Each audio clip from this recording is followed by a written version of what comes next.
first things first, you got Nick Wright, Brandon Marshall, Kevin Wilds, and among the many things we are grateful for on this Thanksgiving. And I think many of you agree, not only the fact that Nick grew his hair out finally, but football, and more football this afternoon, which is where we start this morning. Kicking things off on this Thanksgiving with the 3-7 Washington team at the 3-7 Dallas team. The winner moves into first place in the NFC East, but let us focus on the Cowboys.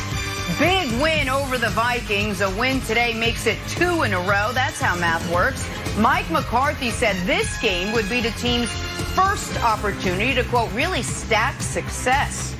So, Nick, let's kick off the conversation with you. Can the Cowboys still salvage their season and make the playoffs at this point? Well, the answer to the first question is kind of. The answer to the second question is definitely. Can they salvage their season? Yeah, I suppose. If they went from 2-7 to 9-7, if they finished the year with 7 consecutive wins, it would include a win against Baltimore here coming up after Thanksgiving, then sure, I think that would be, given the fact they lost their quarterback for the season to a horrible injury and the way the year started, I think you would say, you know what? We have real things to build on. Most notably, in order for them to do that, it would mean the defensive turnaround is complete. We've seen DeMarcus Lawrence the last month finally, for the first time since signing that contract, play up to that contract. You want to see more from Jalen Smith. You want to see what the secondary under a full year of the new defensive coordinator, Mike Nolan, can really do. So that's how you would salvage the year. Now, to make the playoffs, you might only need 6 wins. You might only, hell, if they could tie today, 5-10-1 might get you there. So I don't think making the playoffs necessarily salvages their season. They're obviously not dead on arrival for the playoffs. No one in this division is. Brandon, they wouldn't be my playoff pick, and they're not my pick to win today.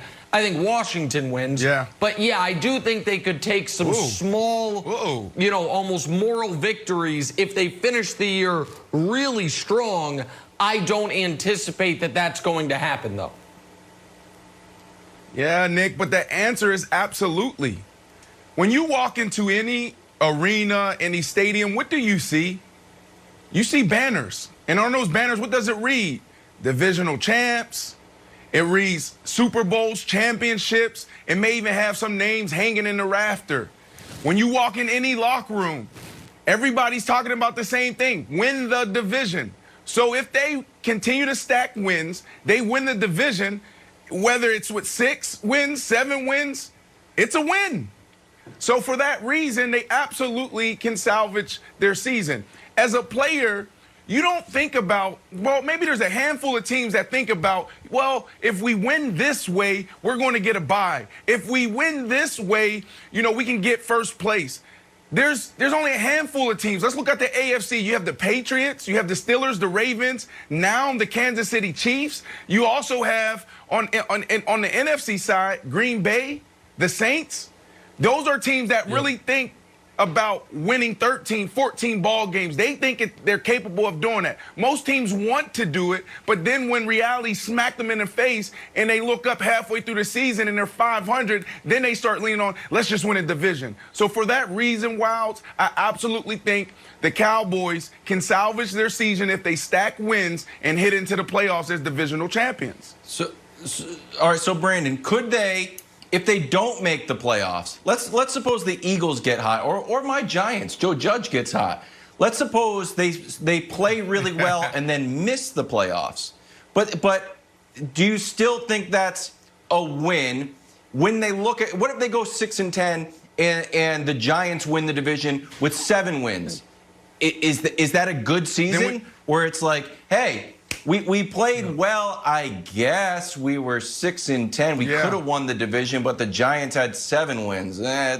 It's this odd calculus. Yeah, I mean, the way this season went down, this is an easy answer. It's a quick answer. A lot of people get fired. Players get traded and cut. Now, if this wasn't Coach McCarthy's first year, we would see a lot of that. I think they'll stand pat. They won't make too many changes to the coaching staff, but definitely there's going to be players that's going to be shipped out.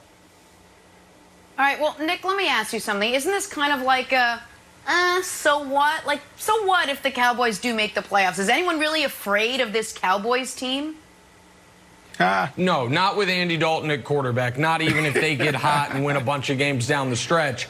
However, that does bring me to the team they're playing today.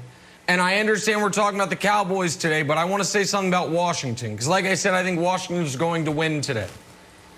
I think Washington actually could scare one specific team in the postseason. If Washington wins the NFC East, they will do it on the strength of what? Their pass rush. And I am telling you right here, right now, today, if Washington wins the NFC East, and in order to do that, they need to win this afternoon against Dallas, Tampa is the odds-on favorite to be the 5 seed.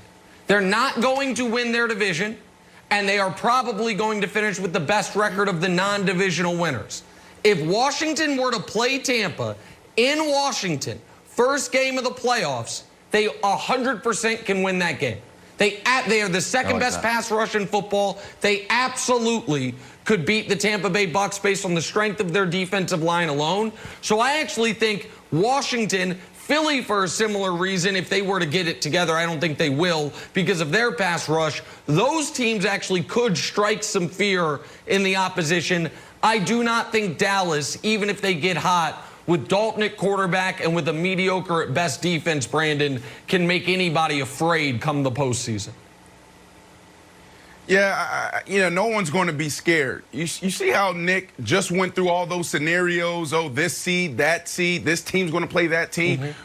Players, they listen to that in the locker room. They're watching these shows. And you know what they do? They look at, well, if we play the Cowboys, that's a win for us. So it almost has the opposite effect on teams when you creep into the playoffs.